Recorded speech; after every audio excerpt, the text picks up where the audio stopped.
அந்த 24 மணி நேரத்தில் அந்த 2 தீர்ப்பும் தமிழ்நாட்டு அரசியல் தனித்து போட்டியிடாமல் எவ்வளவு வாக்கு வங்கி நமக்கு எத்தனை சதவீதம் இருக்கிறது என்பதை உறுதிப்படுத்தாமல் தொடர்ந்து கூட்டணியிலே இடம்பெறக்கூடிய வலிமை பெற்ற ஒரு இயக்கம் உண்டு என்றால் அது விடுதலை சிறுத்தைகள் கட்சி மட்டும்தான். இந்த கோணத்தில் யாரும் பேசுவதில்லை.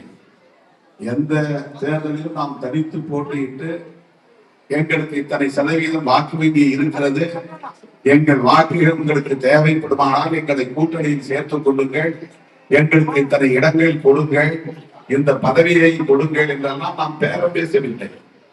ஆனால் விடுதலை சிறுத்தைகள் கட்சி திமுகவுக்கோ அதிமுகவுக்கோ ஏன் இன்றைக்கு தாவியக்காவுக்கோ கட்டாயம் தேவைப்படுகிறது.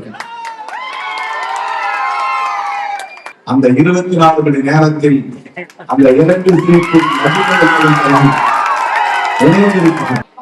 இதுதான் இன்றைக்கு பலருக்கு கண்ணை உறுத்துகிறது. ஆகவேதான் விடுதலை சிறுத்தைகள் இப்போது முன்பு போல இல்லை என்றெல்லாம் பலவீனப்பட்டதை போன்ற ஒரு தோற்றத்தை உருவாக்க பார்க்கிறார்கள். 11.5% வாக்கு வங்கி வைத்திருந்த பாஜக 2.5% குறைந்து விட்டது. 9% பறி கொடுத்திருக்கிறது. 8% இருந்த நாம் தமிழர் கட்சி 4% குறைந்து விட்டது.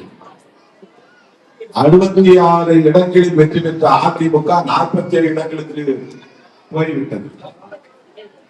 ஆளும் கட்சியாக இருந்த திமுக 59 இடங்கள் என்ற அளவிலே சுருங்கி போய்விட்டது.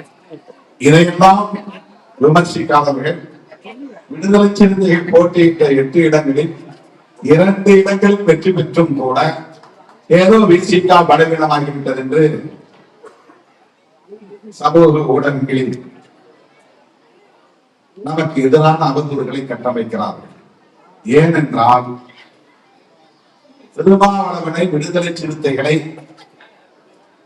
தமிழ்நாடு இப்படி ஒரு சக்தியாக அங்கீகரித்து விட்டதே, தனித்து போட்டியிடாமலேயே அங்கீகாரம் பெற்ற கட்சியாக இது வளர்ந்திருக்கிறது, தனித்து போட்டியிடாமலேயே தவிர்க்க முடியாத ஒரு சக்தியாக இருக்கிறது, 2 சீட்டு தானே என்று ஏளனம் செய்தவர்களுக்கு அந்த 24 மணி நேரத்தில் அந்த 2 தீர்ப்பும்